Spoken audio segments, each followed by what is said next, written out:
How many of us really know what digital marketing meant 10 years ago? Probably very few. The niche which evolved from 0 to 10 and keeps changing every day. Time to look back and see what was the whole point behind going digital and how important it is to have a comprehensive understanding of how digital works to make sure your digital money is bringing you the results you really expect. My today's guest is a true digital marketing guru, a person who saw this niche as a Google only and one Facebook page and who evolved together with the industry, a professor, a lecturer in multiple institutions, a founder of his own digital marketing agency which focuses on strategy and execution of complex digital marketing campaigns. Welcome, Professor Christian Farioli.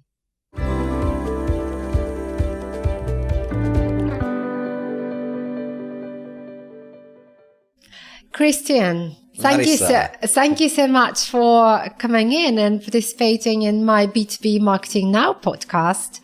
I know you for some time. We connected over LinkedIn, meeting now face to face. I'm recording you on my podcast. I'm so happy you found time. It's a pleasure, Larissa, to be here. How do you normally say, I know you as a digital marketing guru. I know you as a professor and a lecturer, and you have so many dimensions. How do you normally introduce yourself to your clients, to your students, for example, because you have so many dimensions in your expertise? All right. I don't like actually to be called a guru, even though even in India, after many conferences, they were really literally calling me guru, but it's a name that I don't like it. Even though that I've been speaking at NASA a couple of years ago in Houston, I'm still a humble person. So whatever you want to call me, I'm going to be okay with it. You would normally introduce probably your definitely digital marketing exposure and your journey and your story that you've been in digital marketing for so long, and you're also teaching digital marketing to a lot of students and to many institutions. Digital Marketing Institute, actually where I got my degree in digital marketing. Let's start with basics, okay? Because digital marketing is so broad nowadays. True. How do you define it? Is there any story behind that can help us all get aligned on that? Typically, when I started, that was the year 2003, which is basically 18 years ago. That's quite a long time ago. And I used to say that digital marketing, actually the word digital marketing was not yet used, and I didn't know about it yet. So I was simply using tools to help companies generating clients. That's it. Or if you want to say even in a simpler version, getting clients using only the computer and internet. That's bottom line, what in my mind it was. What was the key tool anyway at that time? At that time there was only Google. That was the first one and only Google tool. Actually, there was another search engine before Google, which was called Alta Vista, that we were using at the university. But it disappeared quite early as soon as Google jumped in. And that's it. So it was basically paid ads and the search engine optimization techniques. Okay, correct. All right. And then probably social media popped up and quite a few years later, because Facebook was like a revolution when came a few years later. And again, people, they used to use Facebook to play, to hang around, to chit-chat with friends, to waste a lot of company hours just to chit-chat. In fact, many companies, they start blocking Facebook immediately because it was the biggest time waster for all employees. And that's it. This is how it all started a long time ago. When did people realize that they could use Facebook for business? Actually, only in the last few years. Because I still remember exactly 10 years ago, I was speaking at a conference at Daktak in Mall of the Emirates. And I was talking exactly how Facebook can be used to generate clients for any organization. But at the time, I remember that all of the people that they were in the audience, many of them, they were senior executives for large organization. And they used to say, look, Christian, Facebook, it's for kids. It's not for us. It's not serious. We cannot put our serious group and brand and company in Facebook. And at the time I was thinking, it's going to take quite a few years until those guys are going to realize that some little company smarter than them is going to grow so fast in social media and in digital marketing that sooner or later everyone is going to need to adapt. And this is what maybe 4 or 5 years ago, finally everything changed, and then everyone now is forced to be online and digital everywhere. Yeah, I like it. And do you still face this kind of objections when it comes to social media? I mean, I'm coming from a B2B sector, and I think I faced a lot of this, that social media is not really a great or the most suitable tool for the brands to generate any business. Yeah. So how often do you face it till now? Let's take our region, for example. Actually, right now, everyone is keen to post more and more and more in social media. But again, when even companies, they ask me, so Christian, give me an advice in our group, what we should post. And I always answer the same things. I'm not going to tell you because you are not ready and you're not going to like what you should post. So first you need to get ready. You need to change and shift your mentality from being a marketer to being a publisher. And then eventually we can have this conversation again. I like this point. What does it mean being a publisher? Because it's not the first time we're raising it within this podcast, and I'm absolutely liking this trend. And I like that great professionals articulate this requirement of changing the mindset towards how you create your content and how you distribute it. Yeah. Surely. So actually, this is a perfect example. A podcast is a content. So it's something that a publisher create content. In social media, 99% of the organizations, they just distribute content which is not good for the public. It's only good for them. It doesn't give any added value to the audience. That's the big mistake.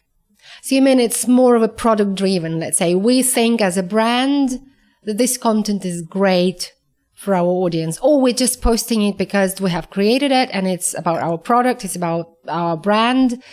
I mean, it's just a different version of advertising.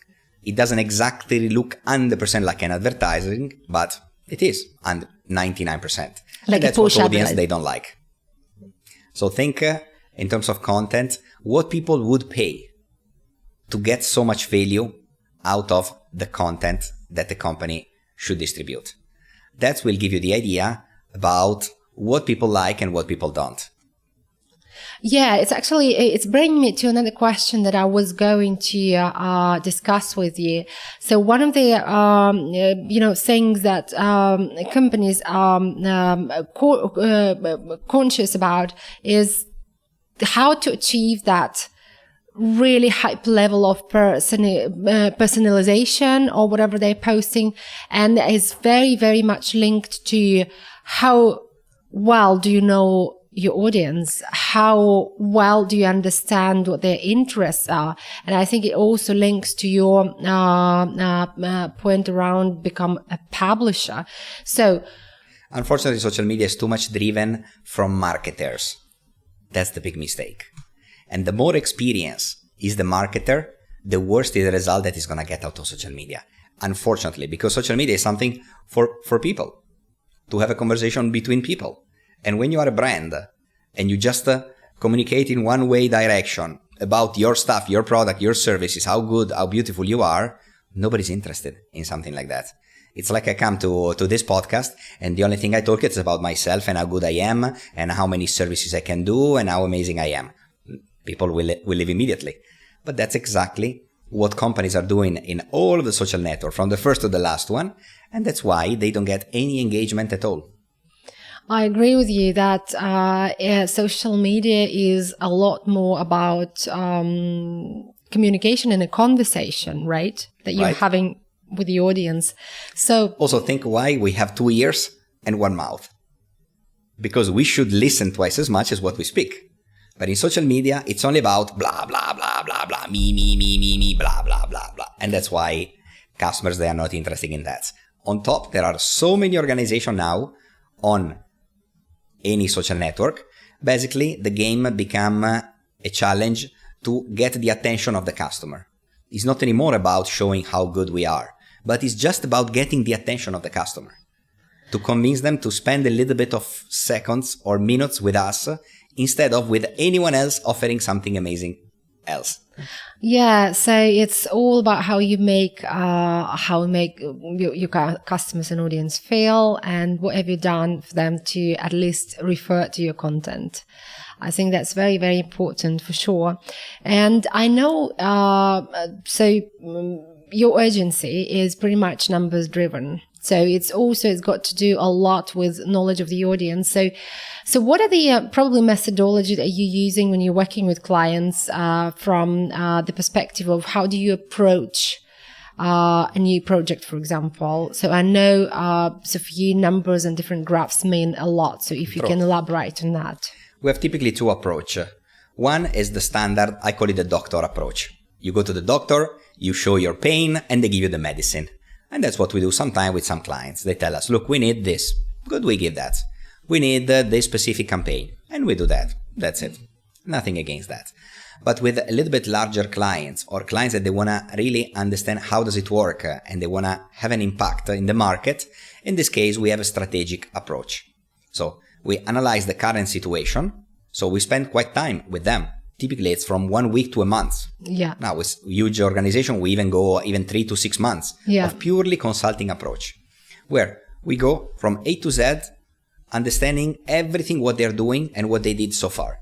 Looking at the numbers, what they achieved until that moment, how they achieved that things. Even we analyze the brand, if there is anything right or wrong that should eventually be adjusted. We can even do customer survey to find out what their customer love and what could be the issues.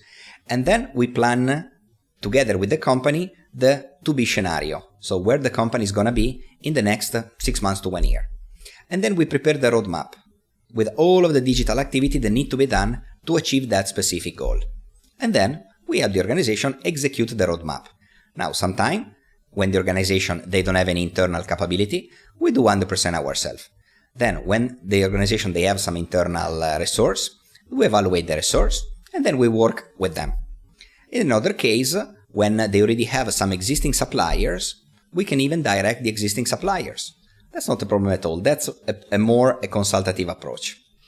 So how important is that evaluation, and also how important it is to evaluate all the channels that are currently, for example, an organization is currently using? Because I faced situations where organizations or companies might not look at all the channels as one single source of, the traffic that they're generating. And right. I mean, over expecting something from one channel and not considering the other one at all. For example, I'll give you an example. I cannot give you the name of the client, but one of our clients was saying, look, we're doing a campaign for a while, we are happy, and now we want to do a Snapchat campaign.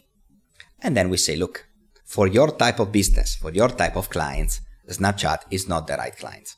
But they were so keen because they say, yeah, because we got friends that they have in other companies, they got so great results, etc., etc. We want to do a Snapchat campaign. And I say, look, we strongly recommend not to. But if you want to launch a Snapchat campaign, you do it and we will see the results. After 1 month, we see the results. So they come back saying that, look, from this campaign, we got, from the Snapchat campaign, 50,000 visitors to our website. That's impressive. Then we start thinking, that sounds a little bit awkward. So we check our internal numbers, and then we notice that instead of 50,000 visitors, there were only 10,000. That's already like 1/5 of the results that you got. It was the real results.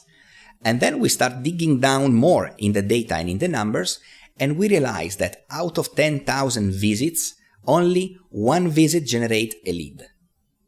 So you may think that this is the best campaign ever, but when you look at the real results, not just how many Facebook likes you got, how many followers, how many TikTok view you got, the real results that you got out of it, then you see the reality. That's include even TikTok, that now is the platform that everyone want to be on TikTok. Again, brands and companies are not ready to be in TikTok, the vast majority, because they don't get any results. That's the reason that they are not ready. On top, even though they get results, when they start analyzing better where the traffic comes from, and you notice the majority of the traffic comes from Philippines or Brazil, if your company is based in the Middle East, you're not going to get much out of it. So again, my recommendation is really to be a lot more data-driven in marketing rather than just creative and color and flashy lights. Oh, it's also about how we like to measure our performance with the so-called vanity metrics, which are pretty much about, likes and the amount of traffic, etc. But that's how Facebook started, by showing off vanity metrics, and every CEO start loving the vanity metric, and they start looking only to get that, nothing else, only that, and that was clearly the wrong way. Yeah, definitely. So, driven by data, driven by the right data, I would say, True. and qualifying sort of your campaign and your campaign experience, and on each stage, I think is something that would definitely help the brands to be a little bit more efficient with their campaigns. And aside of numbers on analytics or any platform that you may use, don't forget the old school customer service call, or even when somebody call you instruct the receptionist that she always take a couple of details about the customer. She should ask, do you mind if I ask you how you find out about us? And then whatever the person is going to say, yeah, from Google, from the website, yeah, from Facebook, from my friend. Good. Word of mouth is also good. But it's good to put it down on a sheet that at the end of the month, I know that X amount of inquiry come from the effort that you have done in social media. Yeah. X amount of inquiry come from the effort that you have done with Google, with Facebook, with anything else. Any one of the more than 1,500 digital tools that we count nowadays. So you at least understand where are you investing your money wisely and where you are not.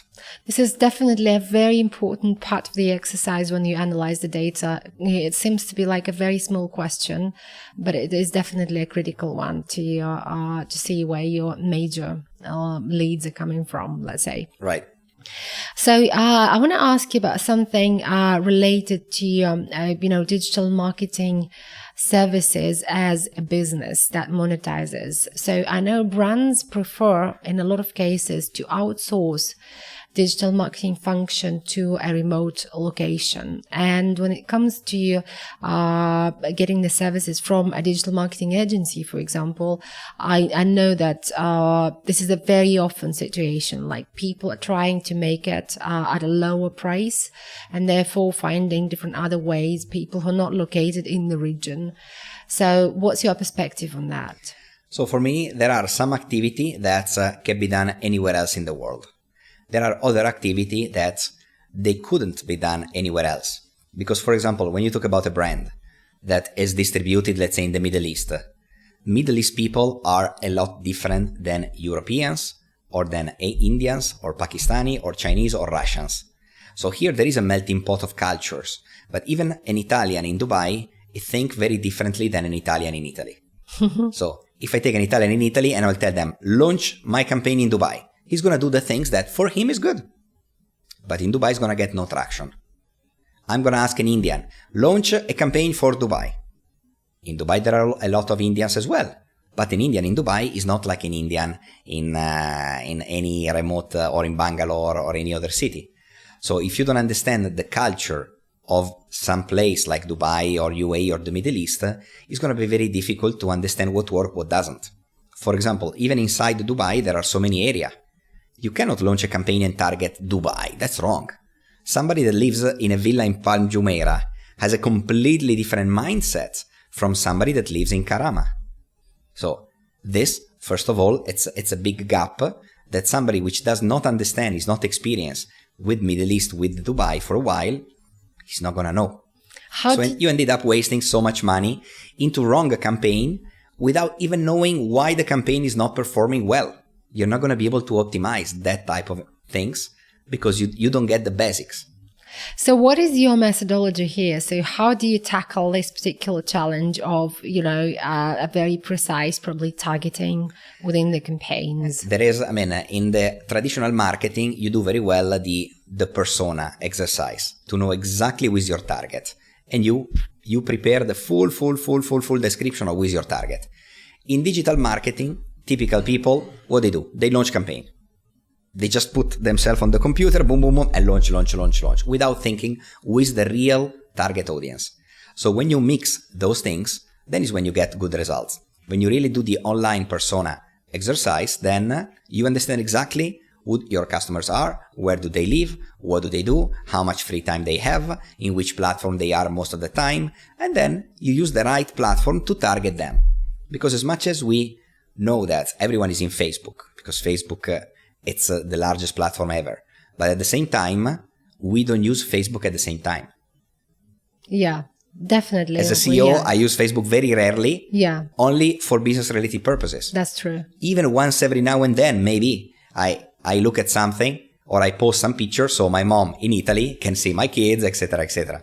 But I'm not somebody that spend day and night in Facebook and Instagram and clicking and buying stuff. That's me because I am a B2B client or I'm an executive and I have a little amount of free time. Other people may have a lot more free time, so they'll be more keen to be in social media, and you eventually can get them from the different social media platforms. So this is something very important that organizations are missing completely. I think that's, so the lesson learned, so the persona exercise, as much as I've seen it in my practice as well, that companies are trying to skip that step. Yeah. Because there's a sales team that seems to be knowing their clients, they know their audience, and that gives them a confidence that you can translate it into a digital space and have a successful campaign. So, which is not the case. So, a persona building exercise is obviously, and then to have a little bit of a strategy first, because if you clearly ask any Facebook employee, you have a business and you want to succeed, what you need to do? Any Facebook employee, they will tell you, you need to have a Facebook ads. If you ask any Google employee what you need to do, they will tell you, you need a Google campaign. If you ask any Twitter employee, they will tell you, you need to tweet. If you ask any YouTuber, you tell you need a YouTube, you need a web show. But at the end of the day, it doesn't only work like that. So you should understand which platform give you what type of benefit, and you should be able to choose the right one based on your target audience, your product, your service, and the geographic area where you want to distribute it. So that's basically what is missing out most of the time. That's why we focus a lot more on strategy first, because to launch a Facebook campaign, you can do 1 million times. I agree with you. Of course. Quite easy. It takes skill to do a good campaign compared to a bad one. But even when the campaign doesn't perform as expected, you should be able to understand what was the mistake. And sometimes the mistake is not within campaign, but is within maybe the website or the product or the brand or the customer or something else. So that's the complex part. Yeah, so you need to understand so how all these parts and bits and pieces are working together, and to fix at each particular stage before you get into a result of a campaign, and then you blame a digital marketer or a social media manager for poor results. There are so many multiple elements that need to work to be able to get great results. And be also open towards your customers to listen what they have to say. So that's why when you enable the live chat on your website and you get feedback, you get questions, you get asked something from your potential customers, those, for me, it's gold. I think that's a great source of information of what kind of content you can create. Because we think we know about our customer, what do they want, but when I look at the chat or the conversation or what the customer asks to the customer service, then you understand that you're clearly wrong. So we need to listen more, and we need to be able to adjust based on what our customers say. I know you've got a very, very funny example about adjusting to your customers' needs. I'd love you to bring that up. Right. Now, probably you already have in your life a pizza with chicken, possibly. Well, for me, it's quite okay. Frankly, I generally wouldn't eat it, but I think it's acceptable. But right. Now I'm going to tell you a secret for you and for your audience. Pizza with chicken does not exist. In Italy, most probably. Whereas it should exist, right? So when you order a pizza with chicken, companies accept to put chicken because customers want it like that. But if you go to Italy, to any pizzeria, and you order a pizza with chicken, they laugh at your face. They say, what you want? It's nonsense. And even worse than that is what is called the Hawaiian pizza, the pizza with pineapple. This is a big no for any Italian. I remember when I was going abroad the first time, every Italian comment when you come back from any other country that people are crazy. They put pineapple on top of pizza. This is something that doesn't enter in our mind. But again, either we stick with our roots and we tell you, you only need to eat the pizza like this, like this, like that, and we keep our market very small, or we open up to our customer want and suggestion, and we decided to have pineapple and chicken and much other stuff on top of the pizza. No, that's a great example as well. But I also think it also goes to show there's some special culture in Italy about personal brand.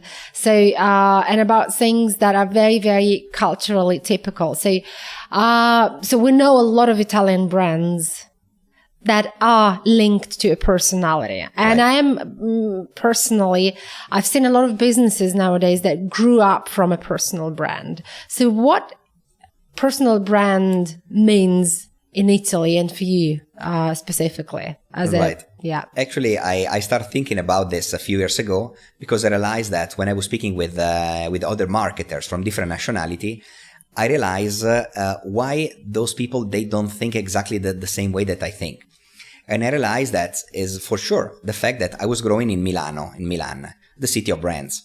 Actually, if you look at the statistics, more than 90% of the biggest brands in the world come from Italy.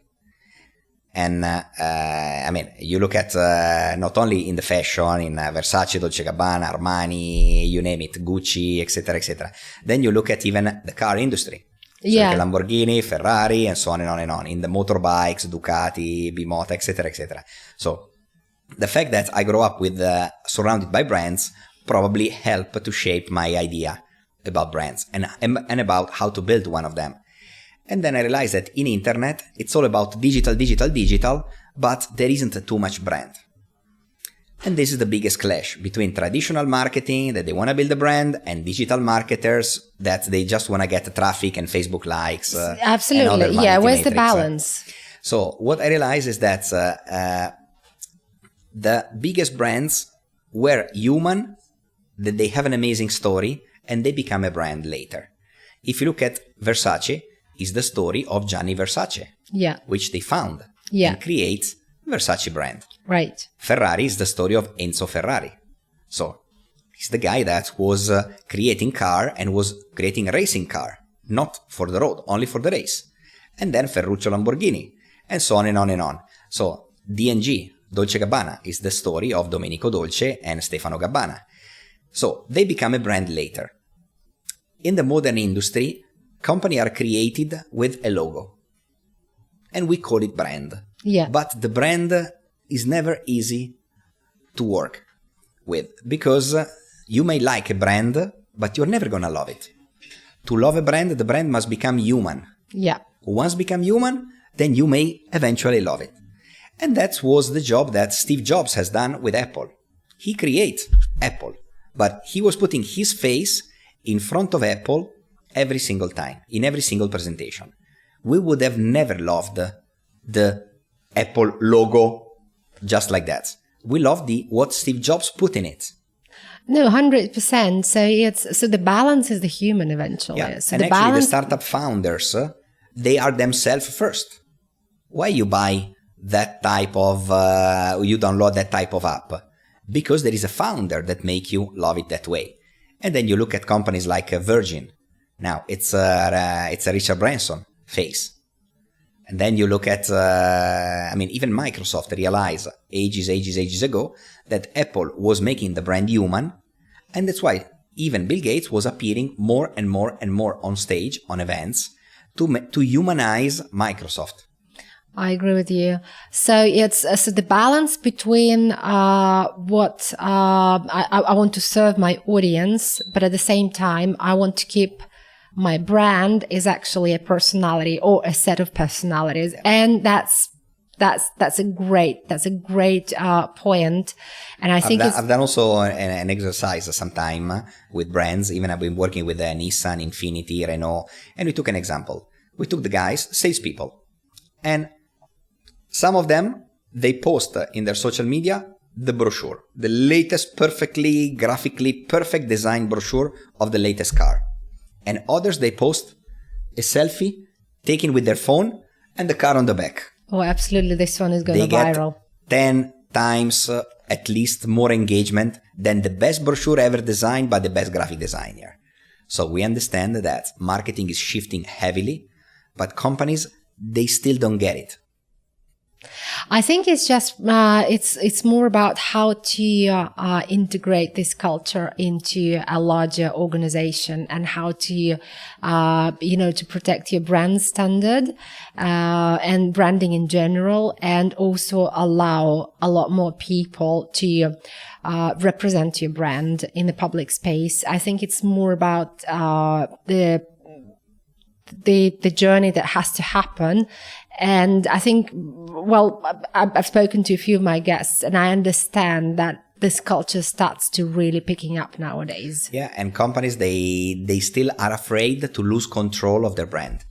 But now, because of the heavy digitalization, the customer is in control. No, I think the companies are not anymore in control. The brand is not anymore in control. If I take an iPhone 12 Max or a Samsung, etc., beautiful, that the company showcases the best phone ever, and I take it and smash on the table on a live show, and I get 1 million views, and people laugh and they enjoyed it, so the brand, they cannot do nothing. So, okay, they can try to sue me because I show the brand and I smash the brand against the table, etc., but still they get more exposure. Elon Musk, I think that's a great example of a personal brand that actually uses techniques like that to be really. It's a balance between how you use this technique, right? You you control a message that you want to deliver, but at the same time you create it as a very authentic content. Yeah, it's the same. I use the example of Richard Branson, because you think that an airline is something that should be perfect, crystal clear, etc. But you see, Richard Branson is a clearly accomplished man. But it's not like an atomic engineer or somebody, etc. It's a normal human being that has his own flaws, his own mistake. He does his own sports, etc. And people love it because he's a human. He makes so much success in his life, but he's still a human. So they relate to him. The same with Elon Musk. He's not somebody that, I'm Elon Musk, you cannot even talk with me because I'm going to Mars. It's a normal human being, very humble person. And that's what people love. And then they associate Elon Musk, Mars, Tesla. I'm going to buy a Tesla and I'm going to pay so much. And Tesla is so cool. Just because it is so cool. even my kids that are 5 and 6 years old, they already love the Tesla, and they will love to have a Tesla when they grown up. Wow. So imagine how powerful it is, a brand that start from the young age of the kids. Yeah. That's kind of true. Like McDonald's, I can say. Yeah, no, that's true. Absolutely. It's a lot more about authenticity, a lot more about bringing real human stories into the space of the business.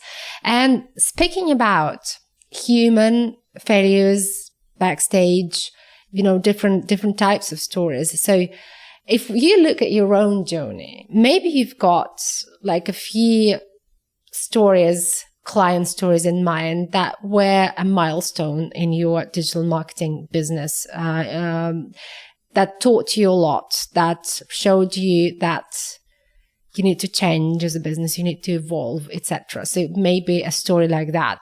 And when did it happen? What are those milestones? Actually, recently speaking with somebody, she was telling me that she's also part of a group of moms. Typically, if you have kids, you have the school, the group, etc. And she was saying that now some moms start pitching themselves as a new social media manager. And then she was telling me that now the market is getting crazy because you get moms at home, True. Which once the kid is at school, what they do? They feel like useless because they used to work, they used to have a career. Now that they are at home, they need to be busy. And what do? A lot of them, they buy a $9.99 training and they learn how to do social media. And they start. And then they offer their services for 1 month at 500 dirham. It's like $150 a month to do your social media. And then again, they start getting their own traction. They start getting 1 or 2 or 3 clients. Again, obviously, you cannot expect that out of somebody that just learned how to do something is going to do amazing work for you. But again, there are people that unfortunately, they rely on those type of services. But this is what I saw it coming ages ago. Mm-hmm. That's whatever you are doing, if you don't evolve, if you don't grow, then somebody is going to take your job. And that's what's happened. I remember when I was 16 years old, I was still in college, and I was fixing computer just to get some money at the side. And then I was quite good.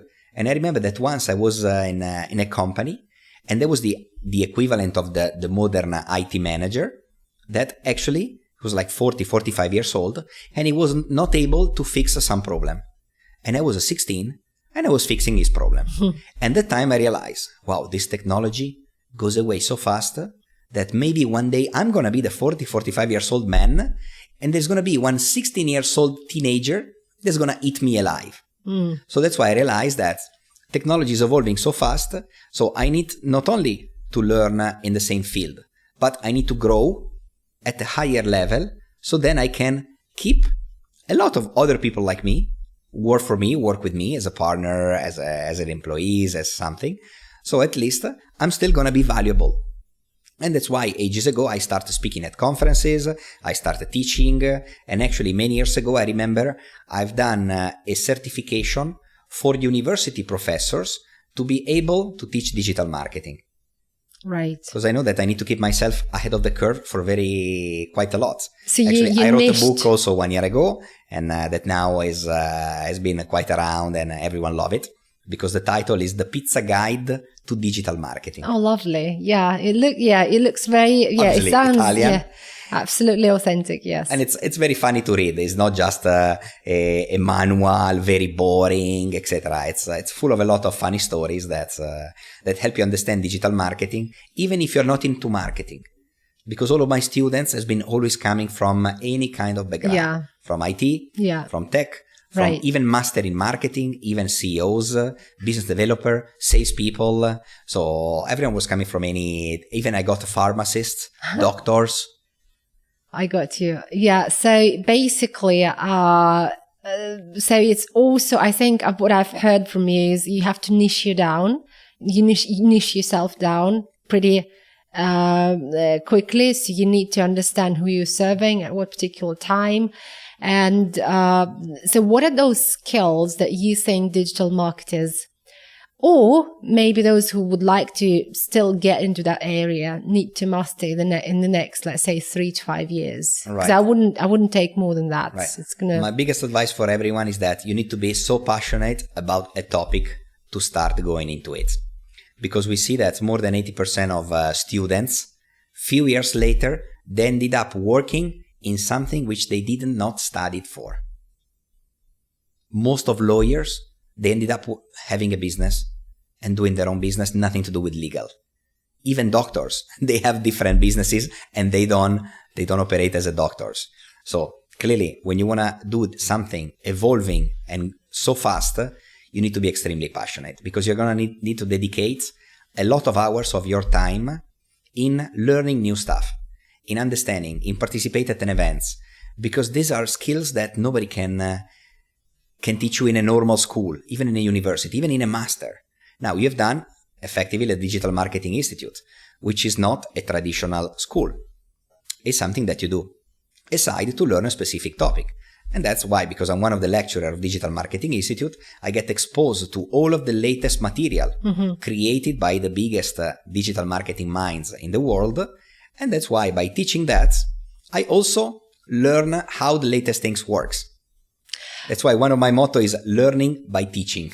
Right. No, that is working effectively very, very much. And after you know what you want, you are passionate enough about that specific topic, then go for it. Full power. People are going to tell you that you don't understand, go for it. You don't know, go for it. Just practice. That's what I did for 18 years. Yeah. I was always doing something that nobody understand.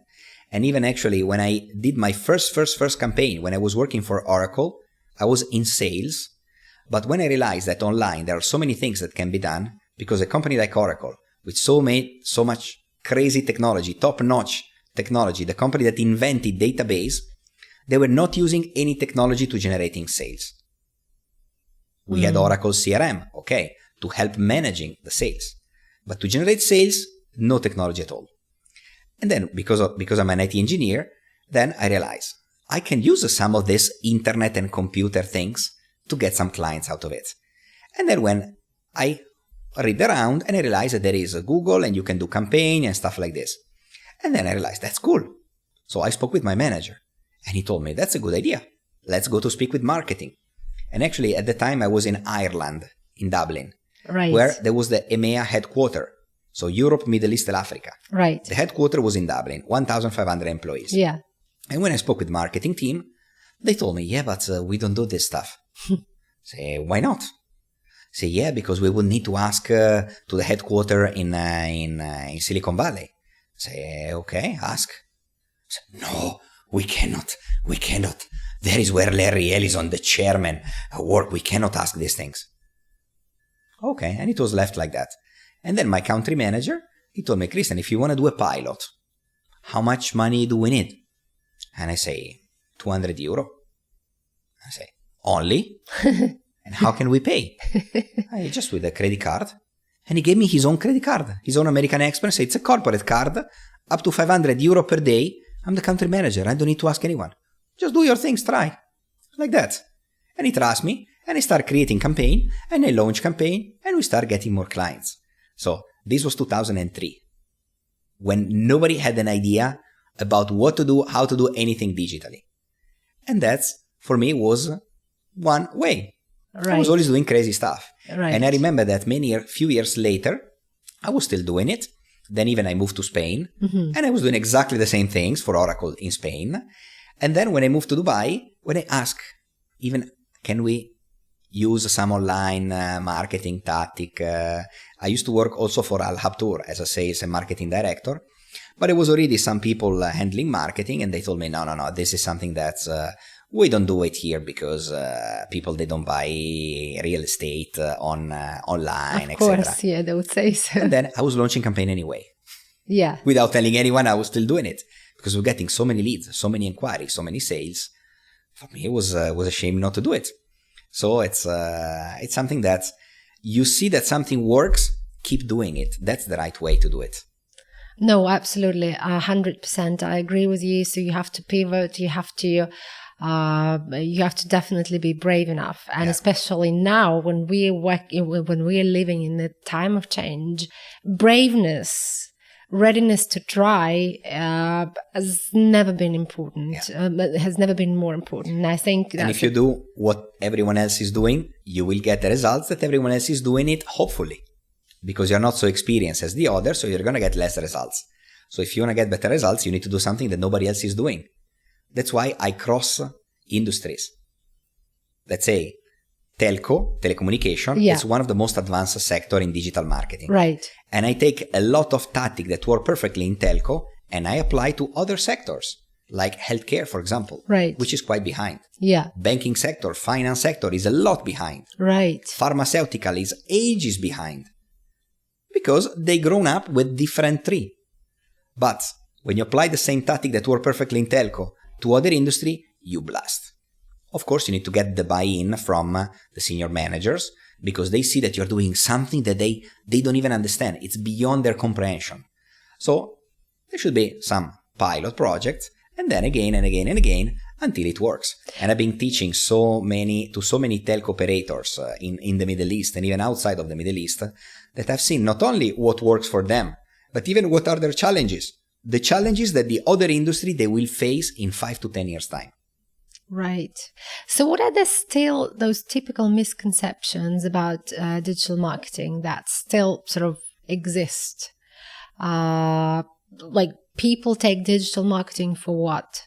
I mean, still I remember now, luckily, it doesn't happen anymore. But until a few years ago, when I was introducing myself that, I do digital marketing, a lot of even head of communication of huge groups, they used to tell me, you do websites.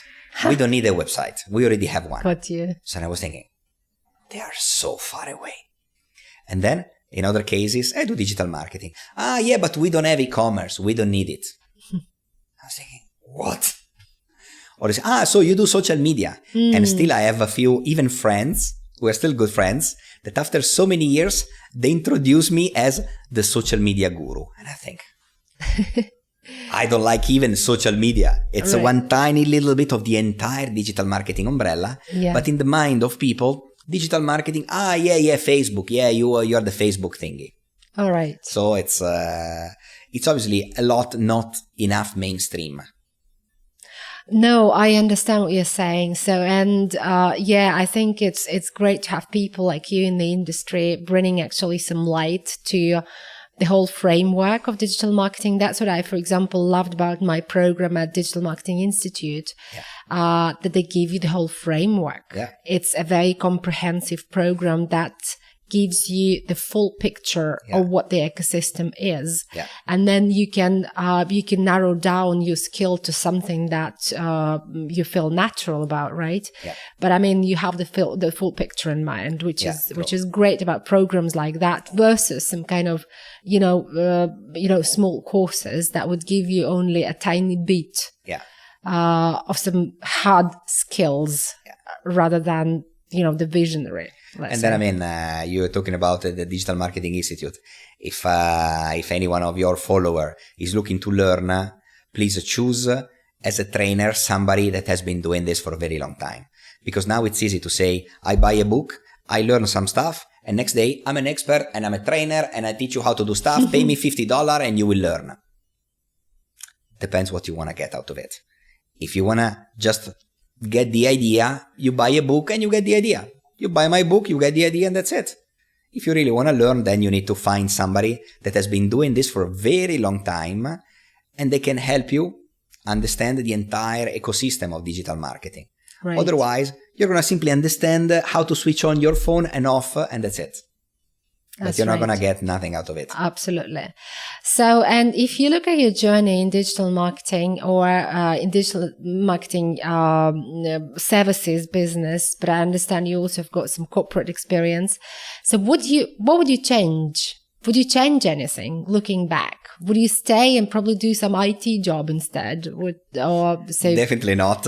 I'm still happy about my past experience, as I was even doing IT consulting for a few years.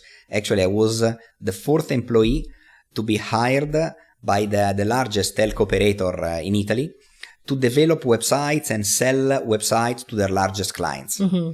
And that was a nice experience, but that I will do it again, because I think that to have a technical background, it helps solving problems that they've never been solved before. Right. You can know everything. You can read and you can memorize a book. But every day we are facing problems that nobody has ever faced before. Nobody ever told you how to solve that problem. Mm-hmm. So now you need to figure out how to do it. Right. And one of the good ways to solve any problem now, something that kids know very well, adults not much, is you Google it. Actually, my kids, even if they cannot write yet, but they press the voice and they ask Google things, they ask YouTube things, and then YouTube, they show you how to design an alien, how to draw an alien. And then they watch YouTube and they put themselves there and they draw an alien on a paper. So this is what kids learn because they are born digitally savvy. Yeah, that's right. Compared to us, which we had to learn. Yeah. Which luckily for me, I had always a very supportive parents that they bought me my first computer when I was 12. Mm-hmm. It was a ZX Spectrum. I still remember it. Black things with the cassette to loading stuff. And that's what helped me really having a technical mindset from very early. Right. So I know that parents now they say, yeah, but technology is too much for the kids. Obviously, you should balance between technology or iPad or iPhone and something and say, now you stop. Now you play normally out football with your kids, with your brother, with somebody else, not only hypnotize like a zombie on technology. But this is something that nobody can say that you can do your job without technology. Oh, for sure. Even a doctor. Absolutely. If he cannot use a computer or anything, he's going to be lost. Yeah, now, even in medicine, there are robotics. There are telemedicine, and they're going to be able to use technology to even operate patients remotely. Okay. So there are no fields that can go on without technology. Definitely. And probably speaking about the business perspective in the area of digital marketing services, etc. So what is your perspective? What is your forecast? How are you going to evolve as a company? going forward? How do you monetize your services? And it's probably valuable for those who are dealing in the same area, not from the point of view that a competition, etc., and you're giving them a huge tip, but you're an expert. You're somebody who understands here, so it would be great to hear from you. For me, in my opinion, in every sector, the small player will disappear. Either they're going to be kicked out or they're going to be acquired by bigger player. And the same happen in marketing. A company that is doing only basic stuff is not going to be able to survive. For sure. Because the cost to get a client online is heavily increasing. And in many industry is way higher than how much the client is going to give it to you. Absolutely. So when you pay more to get less, it's not going to work.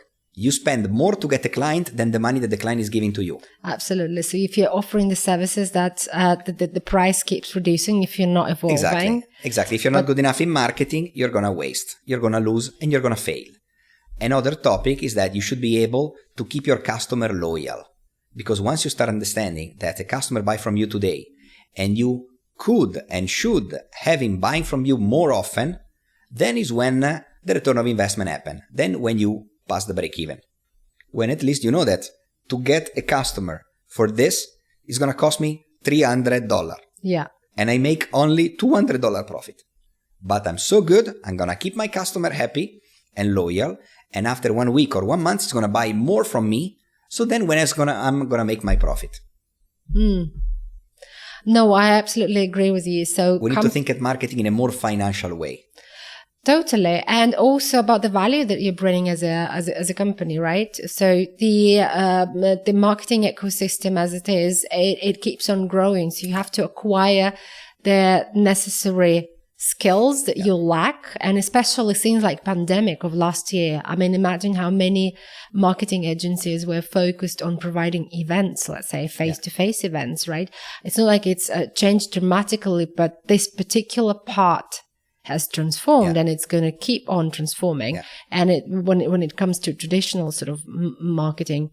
Actually, we help a lot of organizations to come out of COVID situation. Okay. Because when they were cutting, when it's about marketing, we always know that the first item to cut when there is a crisis is marketing. Oh, absolutely. But you need to know what to cut and what to leave. Because otherwise, if you cut your only lifeline, you're dead. And so we help an organization to choose what to cut, what to keep, and how to start recovering after COVID. That's right. No, amazing. Yeah. I absolutely like this conversation. There's a lot of value for those who are in digital marketing services business, for agencies, for those who would like to get probably their knowledge around digital marketing. And just another tip that I always like to advise everyone is choose a tactic that have a long-term value. Because everyone think, I'm going to launch a Facebook campaign, I'm going to get so many clients. You're not going to get so many, you're going to get some. But it's going to cost you a lot. And after, when you stop paying Facebook or Instagram or whatever you pay, your client's income becomes zero. So this is why you should think about more long-term. So when you start getting clients, it's going to take a little bit longer. You're going to invest first. But once you're going to start getting clients, they're going to keep coming. And you don't need always to feed more money to the media, because the digital media is only going to increase. Absolutely. And I remember I was the first doing any pay-per-click campaign, and I was paying 1 cent of dollar per click with any keyword. Even real estate investment in Dubai, real estate, buy real estate, sell real estate, anything about real estate, 1 cent of dollar per click. Mm-hmm. Now that keyword is worth probably now $15, $20, $30, even $40 per click. For sure. No, Same stuff. It's very because there is so much competition. Yeah. So now you need to do something else. You need to build again for the long run, because if you're just a launch campaign, first, the cost is always going to increase.